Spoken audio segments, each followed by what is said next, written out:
Welcome to La Excellence. I am Harsha Mannava. So, we are covering this book, Sapiens, A Brief History of Humankind. So far, we finished the hunter-gatherer stage, we finished the what agriculture meant, and we also discussed the range of changes that agriculture brought about. In the next 3 videos, we will discuss the major themes or the major changes that happened between agricultural revolution and scientific revolution, that is about around 1500 AD. So, we will discuss the events between these two phases, some minor drastic changes between these two events in terms of 3 themes: the economic dimension, the political dimension, and the evolution of religion. We still didn't discuss religion, isn't it? In the earlier videos, we briefly described the religious beliefs of hunter-gatherers, but so far we still haven't discussed how religion developed, complex religions like Buddhism, Christianity, Hinduism, Islam, all these evolved. We didn't discuss them, and we'll also discuss the growth of empires, and we'll also start with how trade united the world. So, until from being small farming communities, how did people start becoming interconnected, and these interconnections were brought about through trade. So, the next, starting with this, the 3 videos will be with the 3 dimensions: economic, political, and religious changes that came about thanks to agriculture, and how these changes can be captured and understood through the time period between agriculture and scientific revolution. That's the focus. So, we are discussing the timeline is between agriculture and scientific revolution, and this theme will be, and this timeline will be discussed in 3 themes: the economic aspect, the political aspect, and the religious aspect. So, quickly, a brief, trying to put things in perspective. Agricultural revolution, we saw, changed the way we live, and as a result society became more society and economy became complex. From having a hand to mouth existence, society became complex, and we understand that change by calling all this as the rise of civilization. Until that point of time, humans did not have capacity for civilization, but agriculture and having some surplus food allowed us to have what we call as civilization. And the civilization worked on the basis of large scale cooperation, isn't it? That's what we emphasized in the last 2 videos, that large scale cooperation is the hallmark of civilization, society that is based on civilization. And this cooperation was structured, and it was based on imagined concepts. We said imagined order, imagined concepts like myths, fiction, and hierarchy.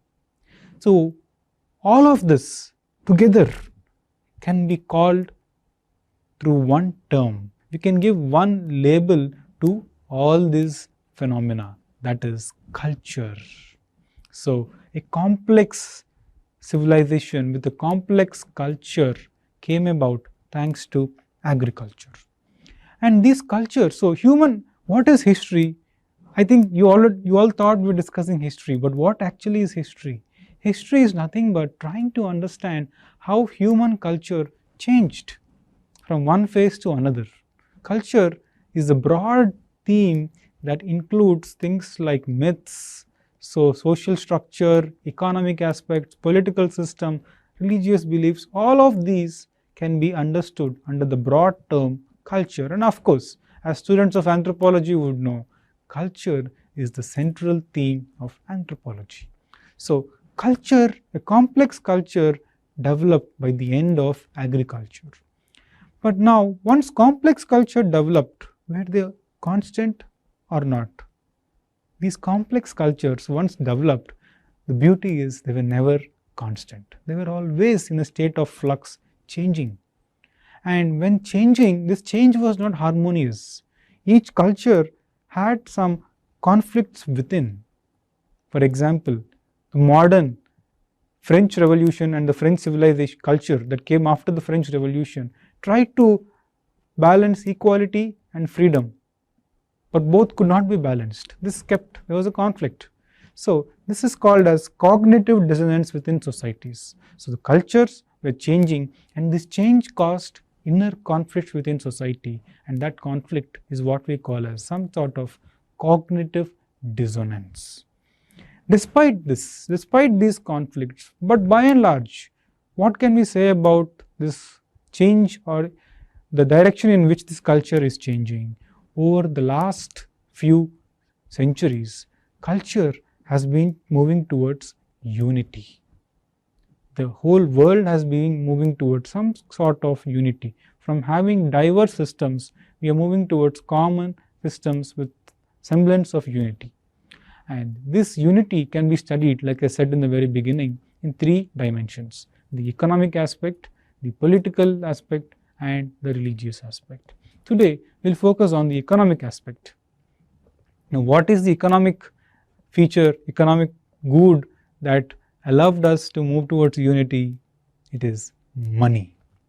Money is one of the earliest medium through which humans cooperated on a large scale, and money is what allowed people of diverse faiths, people may be Christian, Islam, they may be Asian, African, European, different skin colors, but all of them believed in a common concept, that is money. And this money allowed them to buy and sell goods, that is through a network of trade. So money allowed people to come on a common platform together and buy and sell goods. But before we discuss money a little further, let us understand, before money evolved, that is, money came after agriculture. But before that, how did people live? We discussed hunter-gatherers, right? Hunter-gatherers had no concept of money. They lived in small groups and had some sort of hand-to-mouth living, and they were largely making do with whatever they could find locally. A hunter-gatherer could not order something on Amazon from Bay Area in the US, not possible. Nor can he order on Alipay from something that is in China. None of that was available. So these hunter-gatherers were living in small groups and they were self-sufficient. Even in the early farming communities, they also lived in villages which were largely self-sufficient. They were closed. For many centuries, Indian villages were closed before they had very little contact with outsiders.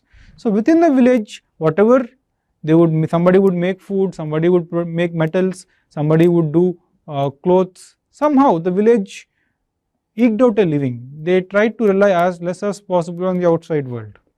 But as agriculture became more productive, as people began having surplus, that is, as they were producing more than what they can consume, that gave rise to what we call as specialization. This is a very important development. Until then, everybody had to work on the farm to produce food for himself and his family. But after productive agriculture, some people, because there was surplus, remember, there was some surplus food, which means not everybody needed to work on the farm. Some could use their surplus to develop new skills like carpentry, weaving, pottery, making jewelry. So in that sense, some people specialized and moved out of agriculture. So specialization developed. Once specialization developed, people realized instead of doing all things in the village itself, they realized, if my village has good mud, high quality mud, let me make pots. If my village has good soil that grows good grapes, let me make wine, only wine. Why should my village do all the things? So people realized specialization made lives better, made them well off. So people began specializing. But when you specialize, it's good. Your standard of living improves, provided you can trade what you specialize in with what you want. Somebody can produce wine, but he needs to sell it. So trade developed, specialization. So what is the direction? Agriculture. Agriculture, when it became productive, gave surplus. When there was surplus, some people began specialization. Because there was specialization, that gave rise to trade. Trade developed. Now, for trade to happen, that is, when there are so many specialists, each village spread across a large area. One village is a weaving village, one is a wine making village, one is a agricultural tool making village, other is a wheel making village, so on. You have different villages making different goods. Now, how do they exchange things? To exchange these things, they need some medium. That medium is what, because this exchange, in the beginning, they can happen on a small scale within neighboring villages based on favors and obligations. But this can only be a small network, maybe a couple of neighboring villages can do that. But beyond that, if you want, because trade is beneficial only when there are scale, when there is scale of economy. Economies of scales exist, only then trade is beneficial. For that to happen, you need to have large network of trade. But when does that happen? That happens only when you develop some way in which total strangers can buy and sell without any fear. Total strangers should be able to buy and sell without any fear. In the beginning, people achieved that through what we call as barter. So in the beginning, people thought through barter. What is barter? I have something, you have something, both of us value it equally, let us exchange. That is barter. For example, there is an apple farmer. He grows some apples. There is a shoemaker. He makes shoes. So the apple maker goes to the shoemaker. The shoemaker wants apples. The apple farmer wants shoes. So they both exchange apples for shoes. That is barter. Even in India, in the ancient village, there used to be something called as Jajmani system. Jajmani system is nothing but some kind of a barter system where one caste had land, they produced rice, and they would give this food. In return, they would get services like haircut, carpentry, weave clothes, and so on. So barter was the way in which people began some kind of trade in the beginning stage. But you can't trade all products through barter, because barter can only be done in a few products. Let us take that apple farmer example. So he wanted shoes. Lucky for him, the shoemaker wanted apples. So they exchanged. But that's one time transaction. But if they have to do it day in, day out, it becomes complex. Because the apple farmer doesn't just want shoes, he has to deal with many other people. So he has to first find what is the value of exchange of his apples for the particular good for each of the person. For the shoemaker, what is the exchange value? For tailor, what is the exchange value? How many apples should I give to get one pair of shoe? How many apples must I give to get one set of clothes? How many apples should I give to get some vegetables in return? So they have to, each person has to do this elaborate network. And now what if the shoemaker develops some health problem, doesn't want apples anymore? Now how does the apple farmer get shoes? So all these made barter a very, very inefficient system. So barter had to be replaced. That's how we started moving towards more complex systems like money. So let us now come back to this idea of money. First, we've been saying money, money, money. Not the Ram Gopal Verma movie Money, Money, but the money as the economic good, the medium through which we conduct transactions. So what is money? Is money coins or is it banknotes? What do you think? Is money coins or banknotes? Most of us think money is nothing but some coins. Demonetization. So all the notes have been demonetized. So what is money? Money is a mental concept. It is not an objective concept. It is something we imagine. Shocking, isn't it? Don't worry, let me explain that. Money is an intersubjective reality that exists only in people's shared imagination. What do we mean by that? Money is something that doesn't, like a currency note. The currency note has on it 2000 rupees.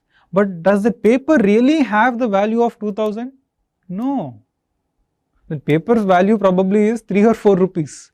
But we think it is 2000. Why? You conduct some transactions on Paytm or Google Pay. Yes, you punch your password, money has been transacted.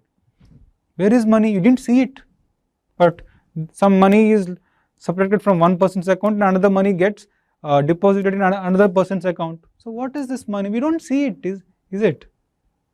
So money is some imaginary concept that exists only in our imagination. How do we define money? But money is something, is anything. Money can be anything. It can be a paper. Tomorrow it can be this pen, if the government so decides. Day after tomorrow it can be something else. A piece of plastic if the government so decides. So money can be anything. Anything that people accept. The authority, legitimacy of money comes from the fact that many people collectively accept this is money. It doesn't become money if only 100 people accept it as money. It becomes money only when a large section, a vast majority of the population collectively believe this is money. So money is anything people are willing to use to represent value. So and money is something people believe, and it is something that people use to represent value for something else. So money is a representative aspect. The 2000 note itself doesn't have value. It's valuable because you can use it to buy something. So money is a representative good. So it's representative in its nature. To understand, like I said, money can be anything. It need not just be a note. We are used to notes and coins, but the earliest forms of money were in the form of shells. Shell money was used by our ancestors some 2000, 3000 years ago. Even today, if you go to prison, in prisons, they don't allow people money, currency, notes. So but they do trade, they do the transactions. How do? They use cigarettes. In many prisons across the world, cigarettes is money. People trade with cigarettes. Even those who don't smoke trade in cigarettes. Cigarettes can be a form of money. So do you see, anything can be a money, provided people believe in it. So all the inmates in the prison believe that cigarettes can be exchanged. So cigarette became money in a prison. So anything can be money. Even today, why am I saying money is an imaginary concept? Because even today, across the world, the total in 2006, the sum total of money in the world is about $60 trillion. The total money in the world is about $60 trillion. But the sum total of all coins and banknotes across the world, the value is only about 6 trillion. So the actual money in the world is 10 times the currency, that is the coins and notes we have. So money is more than the coins and the notes we see. Money is a larger concept. It's an imaginary concept. And you'll be shocked to realize more than 90% of all our money exists only in computer servers. So when, let's say you want to buy a house, that house is something like 1 crore. You are buying a house for 1 crore. Do you go with a suitcase of 1 crore and give to the real estate vendor? No. You do some paperwork. You give the papers to the bank. Some of your savings are used. The bank grants you a loan. That whole amount gets deposited to the builder, and he gives you keys to your flat. So you're not carrying notes. So most of the money we use today is imaginary. It exists only in computers. People, when you make a transaction, somebody approves it, and in your computer account, the money is subtracted. In somebody's account, the money is deposited. So money exists in that sense to a large extent in computers. So this is how money is not just coins and notes. Money is much more. Now, why did people want to go towards money? Like I said, there are two most important reasons. One, trade. To conduct large-scale trade, people needed money. That is obvious. Second, people also needed money because to run empires. Imagine Ashoka and his Mauryan empire, huge, vast territory. How do they run such an empire? They have to pay their court officials, they have to pay their armies. Now, to pay their armies, they can't just collect some grains and distribute grains, is it? So when empires, large empires started taking shape and when they began origin, before empires, when the political system was local level, the kings used to take a share in the crop, keep a part of it, and distribute the rest of the crop, food grain, vegetables, whatever, among the political officials, like some part to his army, some to his ministers and civil servants, so on. That worked when kingdoms were small kingdoms.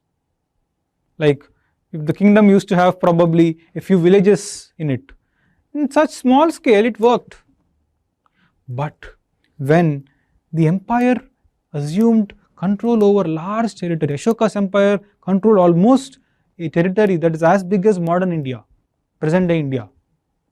So how do you can't keep collecting grains from farmers all across the country, take it to Patna, Patliputra, and then assess it, divide it, and then once again distribute. Today, despite railways and having FCI, we are not able to do it.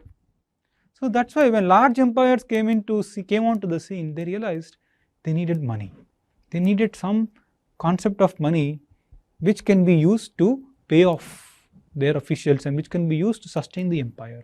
That's the other reason. But what are the features of money?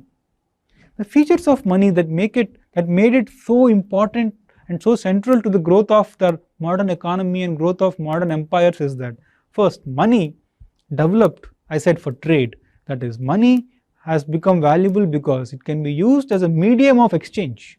Money can be used as a medium of exchange for a wide variety of goods. You can use your money to buy clothes, to buy food, to buy computers, to buy gadgets, to buy experiences. Some even use money to get not so good things like prostitution. Some buy money to get religious experiences. Some use money to get access to God, all sorts of things. So money has become a medium of exchange through which people could procure and access a wide range of goods and services.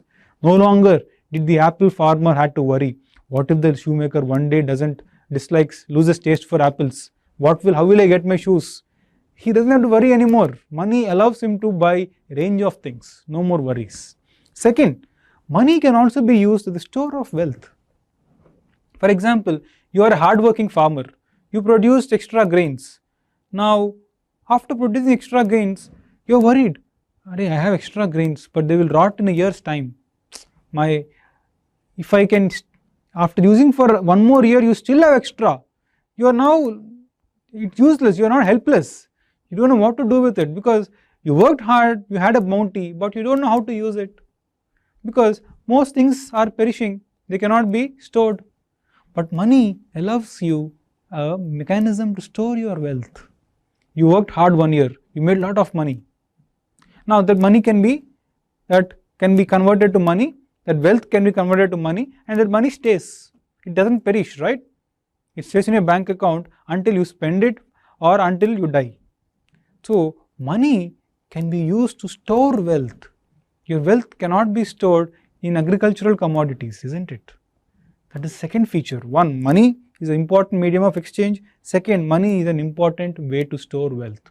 And last feature of money is that money can be easily transported. Like the Mauryan example I gave you. If there was no money and people were exchanging through some agricultural goods, I give you apples, you give me shoes, I give you food grain, you give me metals. But that can only be localized. Imagine having to transport all these large scale grains, apples across the country. It becomes a problem, isn't it? If you want to go to Kashmir on a vacation, imagine there was no money and you're a paddy farmer. You want to go and visit Kashmir for a trip. What should you do? Should you now take some 10 bags of rice with you so that you can pay each of those tourists, your cab operator, your hotel person, your restaurant food guy, your guide, you can pay all of them in rice. So should you carry some 10 bags of rice with you all the way to Kashmir? It will be crazy, isn't it? But today we have money. So you have money, you sell your paddy, you get money, you take that money and go on a trip. So money allows you to transport wealth. You want to go to the US and study. Now you have to carry your paddy all the way to US. So here when you have money, it's an easy way to transport your wealth to places where you want to go. So that's how money was so important. But so far so good. What makes money work? Now I said money is an imaginary concept. Okay, it's an imaginary concept, but why does everybody imagine the same thing? So what is the basis for this money to work? The basis for money to work is that everybody wants money because everybody else wants. Each person wants money because they think even others also want it. So money, the underlying, this is most important, the underlying mechanism of money is that it works on the basis of trust. So trust is the central aspect of money. That people, all of them, each person trusts that this will be wanted by everybody. The most universal and effective system of mutual trust ever desired, ever devised is money. So money is the first thing. So money works because everybody trusts that others will also want it. So in that sense, money is the first system of large scale universal trust among people. Everybody believes in dollar.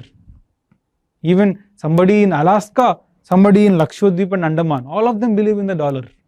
That's the power of money. So trust, and how is this trust forming? So trust is the basis for money, that people trust that everybody else also thinks that money is valuable.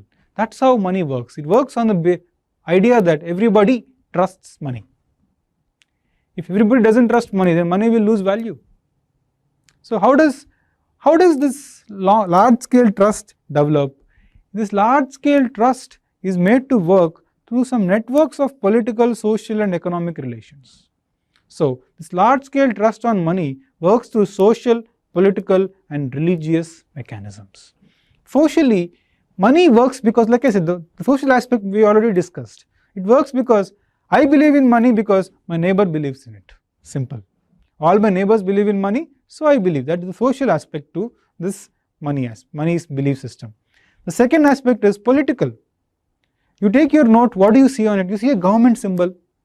You see the sign of the RBI governor, I guarantee that the bearer will be paid the sum of so and so rupees. So the money also gets its legitimacy from the fact that the government or the rulers support it. The rulers are endorsing it. The rulers guarantee it. That's the other aspect. Third, religious. Money also gets some sign, at least in the beginning years, money got legitimacy from the fact that even religious institutions like churches, all of them endorsed and supported money. So money is working through trust, and this trust is generated through social, political and religious means. Now that takes us to the next dimension of the discussion, that is, how did money evolve? You have to understand, so far I have been referring it here and there, but now we will discuss very clearly how money evolved. The first earliest form of money was not in terms of notes. The earliest form of money came through what we called as some intrinsic value. The earliest type of money was based on not on paper or coins, but based on goods which had intrinsic value. So barley, a liter of barley was the earliest form of money.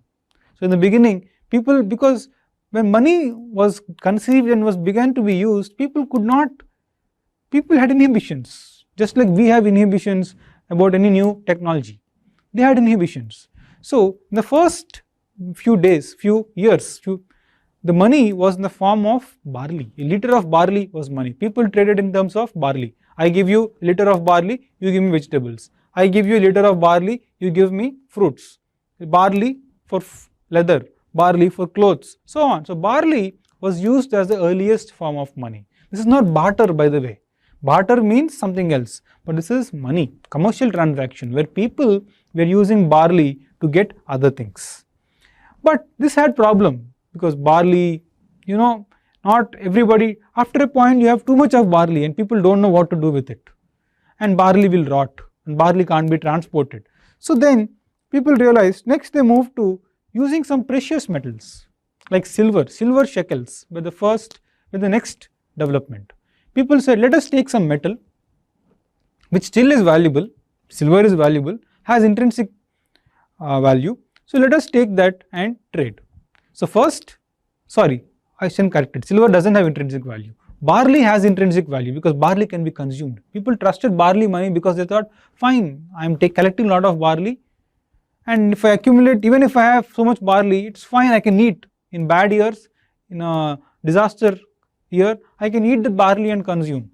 So barley was accepted as money because people believed it had intrinsic value. From that, people moved to some kind of using precious metals like silver, gold. They're using these metals to trade. Now these do not have intrinsic value because silver and gold are precious, but you can't eat silver, you can't wear gold, you can't use silver and gold for your footwear, you can't wear gold and silver as clothes, I mean. So then they realized, but by then they developed trust that yes, money as a concept seemed to make sense. So they accepted that yes, we can now accept something that is representative, if not having intrinsic value. Barley has intrinsic value, but gold and silver have only representative value. They are precious, but they themselves cannot be consumed, not have any direct utility. So they began trading in some sort of precious metals. But the problem was, they were not standardized. Precious metals, okay, I tell you, see, I have some gold. Now I give you gold, give me some food. But each time I give the gold, the trader has to weigh that gold. He has to test for its authenticity. What if this is duplicate gold? What is its purity? So this made transactions very troublesome. Transactions were not hassle free. We today have trouble just to stand in the queue and type our ATM card pin. Imagine having to do this, taking some silver and then having to weigh how much silver, what is the quality, and doing all this. So still was very inefficient. Then next came coins. So coins came in the next stage. Now coins had two features. One, coins had value because they were also made out of gold and silver. Second, coins had royal authority backing them. So the earliest coins were issued by some Roman emperors, and the coins of the Roman emperors used to have the face of the Roman emperor carved on it on one side, and on the other side the coin used to have a value like 1 dinar of gold, 1 ounce of gold, or so on. So on one side of the coin was some numeric value indicating what is the weight. On the other side was the royal seal, which was usually the king's face. So in that sense, these coins were a huge success. In fact, even Indian emperors like Kanishka, so on, emulated the Roman example and gave out coins which had the king's faces, like the Gupta, Samudragupta and Chandragupta, all of them, Skandagupta. They gave these gold coins, cushions like Kanishka gave gold coins, which had this same format. It evolved in the Roman Empire and then moved all over the world. So over time, coins were huge hit. They allowed people to trade. This belief in gold coins struck by an emperor, especially Roman coins, were very popular. In fact, we used to find Roman coins even in India. If we read our ancient history, in the times of the Sangam age, enormous gold coins from that period were found in India. So then, to that, our historians concluded ancient South India of Sangam period traded with Roman Empire. So that is how coins were developed, and from coins, slowly we moved towards currency after the scientific revolution. That's the trend of money. We began with barley, next we moved to some precious metals, from that came coins. And these coins spread all over the world, and through these coins we developed large scale trade networks, and these trade networks for the first time united humankind. And because humans were united through empire, that allowed them to be later conquered by religions like Buddhism, Christianity or Islam, that allowed them to be conquered by imperial rulers who came later. So that was the power of money. So money was one of the first good that united humans, that brought humans onto one platform, and that made humans of diverse faiths believe in a common system. Very inspiring, very great story, right? But of course, it's not like money was without its problems. Money also had some downsides. What is it? It led to excessive commercialization. Money is good, trade is good, But people got so used to money that certain things which should not be bought or sold also began to be commercialized, like happiness, loyalty, morality, sex. So prostitution is one form of it. Bribery. The rulers or the officers must have loyalty towards their rulers, but that was lost. Somebody bribes them through money, they started signing orders or documents that were contrary to law. So bribery was an example. People began using money for getting religious purposes, for getting power. They began using corruption and money to get access to power in illegitimate ways. So money, and overall people started thinking of everything in terms of supply and demand. Love, compassion, help, humanity, all these started taking backseat, and only money, supply, demand became the driving and cardinal principles. That was the danger that money posed to all of us. So that's it for this video. We'll come back with the political aspects and how imperialism ruled over the world in the next video. Thank you.